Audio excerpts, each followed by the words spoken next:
Kemudian juga raw materialnya dari air laut dikeringkan. Jadi ini hanya metode mengeraskan air laut.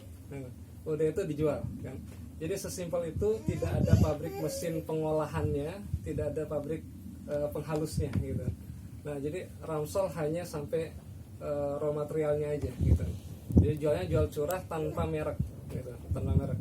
Ya, jadi kerjasama dengan Bapak Ibu itu semua adalah Bapak Ibu sebagai pemilik lahannya, dan kemudian kita kerjasama sebagai tempat untuk menjemurnya gitu. Tadi dikatakan meja itu kapling ya gitu. Jadi meja panen itu kapling tadi yang 4 dikali 25 yang 100 meter itu. Nah, itulah yang dikerjasamakan dengan Ramsol. Makanya ada surat perjanjiannya, ada 2 ya, ada akad PPJB ya, pendahuluan perikatan jual beli ya, kemudian ada syirkah mudharabahnya, akad kerjasama. Jadi Bapak Ibu udah beli kemudian dikerjasamakan. Nah, itu tanda tangannya juga harus PPJB dulu tuh, baru kemudian syirkah mudharabah. Istilahnya wudu dulu baru sholat, jangan sholat dulu baru wudu. Nah itu urutannya kira-kira begitu gitu ya. Kalau teknisnya sih, kalau masalah tanda tangan gampang aja begitu ya. Nah, jadi dari sana Bapak Ibu yang punya kemudian kerjasama dengan Ramsol sebagai tempat penjemuran gitu. Nah, sebelum sampai penjemuran itu kan prosesnya panjang ya. Jadi dari air laut kemudian di penampungan ya, dari penampungan kemudian ulir-ulir Pak ya. Betul. Nah, di ulir-ulir tuh dia untuk menuakan air. Jadi air laut ini sebenarnya di bibir pantai itu bumbu kegaramannya itu sekitar 5% aja gitu. Sedikit Pak, garamnya itu dikit gitu. Makanya kalau Bapak coba ya, rasakan air laut yang dekat bibir pantai itu rada pahit ya gitu. Asin tapi rada pahit gitu. Kenapa? Karena limbah numpuk juga dari darat terus-terusan kan gitu ya. Gitu. Nah, di manakah ada garam aslinya? Itu di kubah laut gitu. Di kubah, ada namanya kubah garam di tengah-tengah lautan gitu. Itu nggak ada makhluk hidup yang hidup di sana gitu. Karena NaCl murni gitu ya. Gitu. Nah, di sini tuh sekitar 5% itu kemudian ditarik, diulir-ulirkan, diperjalankan ya. Semakin lama perjalanannya semakin tua airnya. Sama kayak kita, Bu. Semakin lama kita di jalan, semakin tua kita di jalan. Tapi bapak yang kerja terus di jalanan. Nah, ada juga yang tua di rumah, ada juga lama di rumah, jarang piknik gitu. Nah, jadi harus seimbang antara piknik, jalan-jalan ya, di rumah juga gitu. Nah, jadi semakin lama perjalanannya jadi tua, dia kan mengalami evaporasi, penguapan. Jadi H2O-nya terbang ya, lepas gitu, NaCl-nya makin kental dia. Gitu, semakin kental, ada 15% atau 25% itu sudah bisa buat garam. Itu masuk ke kolam ramsolisasi Pak ya. Betul. Gitu, ada. Kalau di sini ramsolisasi di mana kolamnya Pak? Ada 2 Pak, ada di bunker, ada juga langsung di meja. Oh, langsung juga di meja ya. Bisa langsung kita lihat nanti. Nah, jadi proses ramsolisasi itu jadi air yang sudah tua tadi ya, sudah garamnya sudah mulai banyak tadi itu, dan H2O-nya sudah dikit gitu ya, itu dikasih Ramsol. Ramsol itu aditif herbal temuan Pak Hasan ya. Nah, itu yang mengikat limbah-limbah gitu. Nah, limbah yang keikat tadi itu nampar ke bawah, berat gitu kan, jenis masanya. Kemudian sisanya bening di atas.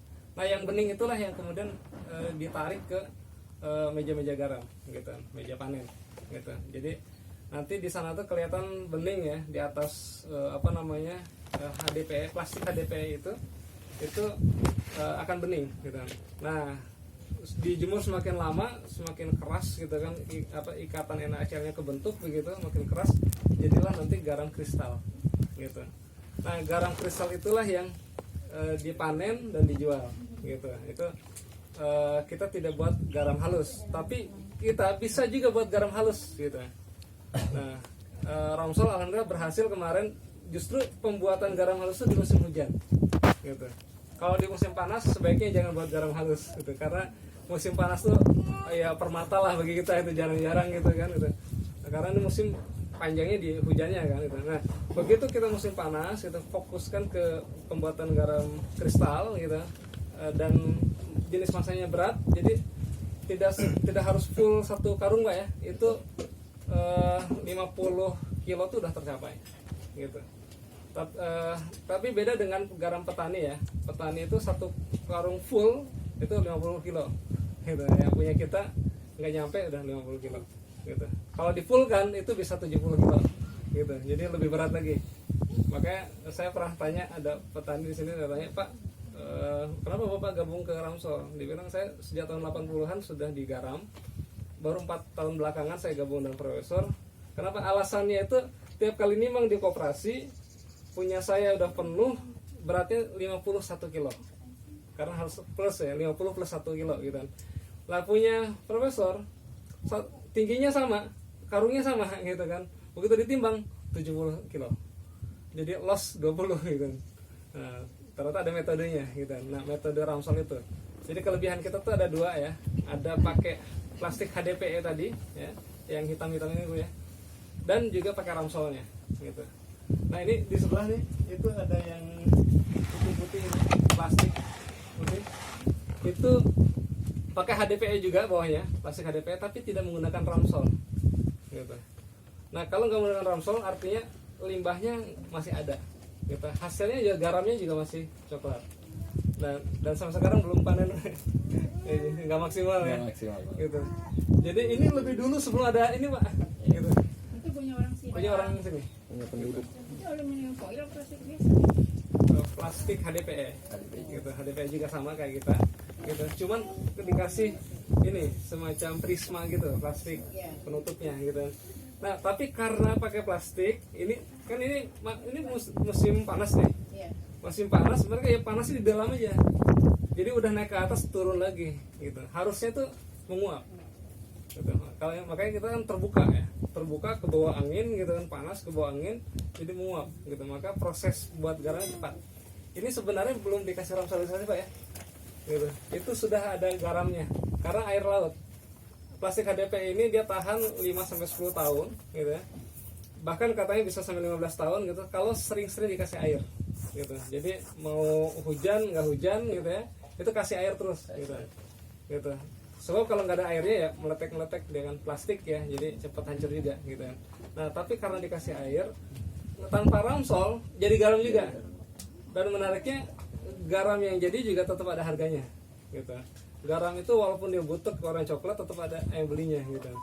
Karena yang Indonesia itu dari kebutuhan 4,1 juta ton per tahun yang sanggup diproduksi oleh para petani kita di Indonesia itu hanya 2,5 juta saja gitu. Artinya ada 1,6 juta kita peluang impor gitu. Nah inilah yang mau kita jawab oleh Ramsol.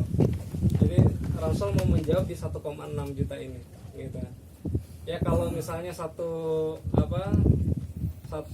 kapling ya itu bisa menghasilkan katakanlah 1,2 ton per panen atau 20 ton lah per tahun gitu ya. Ya untuk 1,6 juta tuh butuh berapa ratus ribu kapling gitu. Masih banyak gitu. Nah, sedangkan kita kan baru terbentuk 2000-an ya. Target 5.000 gitu ya. Jadi masih sangat jauh sekali untuk swasembada garam gitu. Nah, makanya ini tapi proses masih besar gitu. Proses besar. Garamnya udah ada yang pernah dapat garam Ramsolnya? Sudah. Udah ya? Oh, udah ya. Ada sampel nggak di sini? Di kantor Pak. Oh di kantor ada. Nanti kita mampir ke kantor ya. Sekarang Pak. Oh boleh. Sebelah sana boleh Pak. Nanti bawa boleh. Boleh Pak. Ya. Nah, itu ada beda antara garam yang pakai Ramsol dan nggak pakai Ramsol. Nah saya tidak menyarankan yang nggak pakai Ramsol langsung dikonsumsi. Sebaiknya jangan dikonsumsi. Kalau nggak pakai Ramsol ya. Tapi kalau sudah pakai Ramsol langsung dikonsumsi nggak apa-apa. Gitu. Itu aman. Gitu. Garamnya manis Pak. Sama jagungnya. Nah, tapi kalau dikit ya pasti asin. Tapi kalau 2 ton ya itu Manis. apalagi 20 ton ya. Gitu, itu manis ya, manis banget ya. Gitu. Oke, Bapak Ibu silakan kalau ada yang mau ditanyakan, mungkin teknisnya seperti apa? Mungkin ada Pak Ardi. Ya.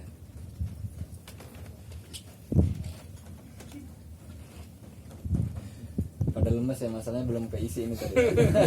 Udah kena macet, Udah ya kan? subuh lagi. agak punang-punang gitu. Itu. Tapi kan ada yang jual es Makan kelapa. siang.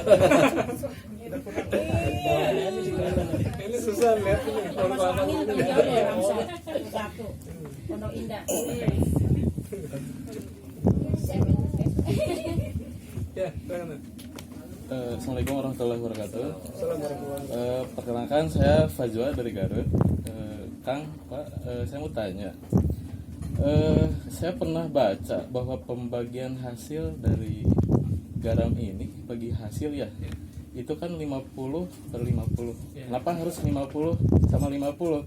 Biasanya investor itu kan biasanya lebih gede, misalkan 60/40 misalkan, karena pemodal antara pengelola gitu biasanya. Itu kenapa? Apa memang udah ketentuan dari perusahaan atau gimana? Kemudian untuk selanjutnya ketika udah panen nih garam, udah banyak semua, apakah itu akan terjadi penjualan gitu? Apakah nanti atau misalkan kalau nggak terjadi penjualan akan gimana gitu? Apakah akan selalu ada atau gimana nih? Yang pertama ya, kenapa 50-50 itu ya? 50-50 itu itu apa namanya? Ya perusahaan yang menawarkan begitu. Jadi perusahaan mungkin sudah ada hitungan semuanya ya. Itu kenapa 50-50? Karena memang Ramsol juga di satu sisi itu tidak ngambil banyak untung ya. Itu justru lebih banyak perluasan gitu, karena targetnya itu swasembada tadi gitu ya. Nah sebenarnya juga 50-50 itu angka besar gitu bagi investasi ya. Itu besar banget gitu ya. Apa namanya, karena kalau secara BEP itu namanya beli lahan itu langsung BEP kan gitu ya, itu sudah punya sendiri ya, tinggal SHM keluar aja gitu kan. Nah kemudian nanti tinggal menikmati hasil yang didapatkan tiap tahunnya gitu kan. Nah tiap tahunnya, nah apa itu ketentuan kebijakan aja sih gitu, kebijakan dari perusahaan 50-50, tidak menggunakan pola 60-40 gitu gitu itu. Terus yang kedua masalah penjualan ya gitu. Garam itu memang dibeli ada terus gitu, baik di musim hujan ataupun di musim panas. Di musim hujan nggak produksi aja yang nyari garam banyak gitu, yang nyari garam banyak. Kemarin saja di harga garam sekarang berapa? Kemarin terakhir 1.700 Pak, itu yang Yang petani. Kalau yang di yang ini, kalau Ramsol udah pasti beda lah ya, Beda, kan? ya? Udah pasti beda. Itu baru 1.700 itu dari PT Garam. Itu 1.700 punya petani, itu warnanya coklat butek. Di musim hujan kemarin, bulan-bulan Maret itu saya lihat di internet itu harga di Karawang ya, itu garam harganya 3.000 Betul, kalau di tahun 2017 itu sampai luar biasa. gitu. Itu Karawang ya, jadi musim hujan gitu, karena yang butuh banyak stoknya sedikit gitu. Nah makanya apa yang Ramsol gimana, yang kualitasnya putih gitu, NaCl-nya tinggi gitu, itu masih lebih mahal gitu. Nah apa makanya kita mau musim panas ataupun musim hujan ya, insya Allah habis gitu. Kemarin sebelumnya saya lihat penuh numpuk, saya sampai di atas mobil ya, foto-foto gitu, gitu kan, numpuk ke atas gitu ya gitu. Nah itu sekarang kan sudah nggak terlalu banyak ya, karena sudah ada yang beli gitu.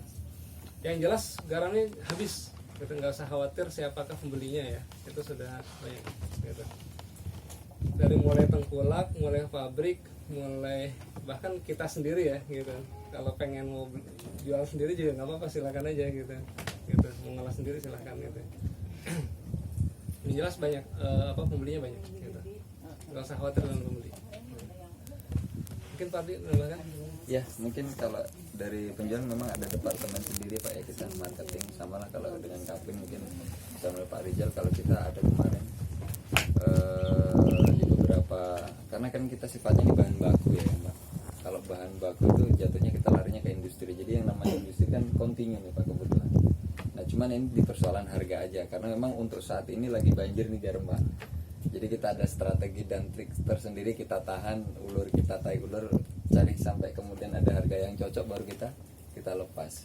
Ya anggap aja kalau misalkan ada sampai kemarin turun di petani itu harga 1.000, kalau kita 1.000 kan masih masih belum ketutup Pak kita. Nah, kalau misalkan sampai 3.000 kan 3 kali lipatnya atau 4 kali lipatnya dari operasional kita, itu udah cukup luar biasa. Jadi kita sasarannya lebih ke industri mungkin Pak ya, lebih ke industri karena memang kalau industri bisa buat continue, bisa buat kelanjutan.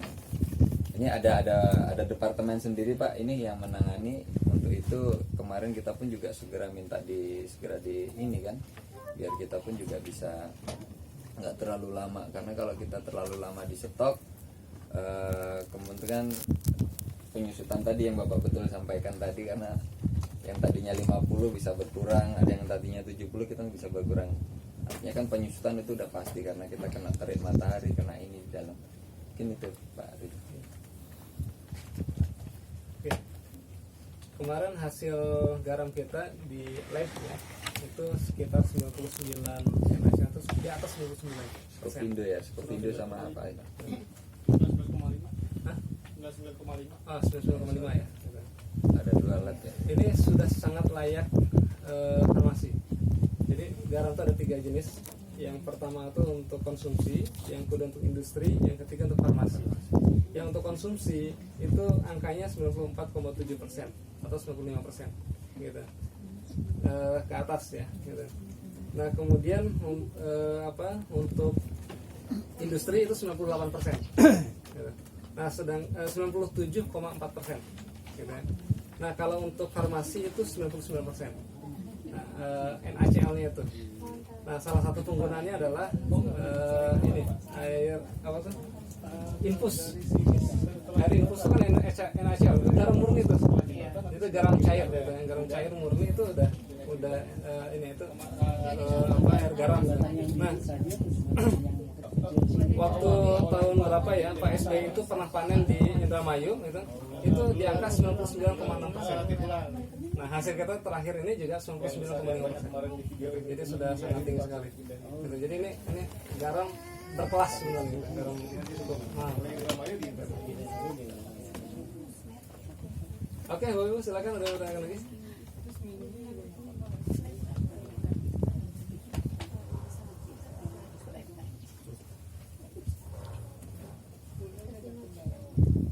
Jadi rencana kita juga selain produksi garam di sini ada mau buat pesantren ya. Rencana insya Allah buat pesantren juga praktis. Karena kan tidak setiap kalau garam tuh enaknya gini, 6 bulan kerja, 6 bulan selonjoran. Jadi 6 bulan hafal Al-Quran gitu, ngaji. Makanya yang pertama dibuat yang musola dulu kan. Gitu. Musola baru kantor diperbaiki macam-macam gitu. Nah, agar karena kan bisnis dengan Allah ya gitu. Air lautnya juga gitu kan, gitu, tanah juga gitu. Nah, ini kita ingin maksimal gitu ya, pembudiannya juga maksimal gitu. Baik, silakan Bapak Ibu mau ditanyakan, mumpung makanan belum nyampe.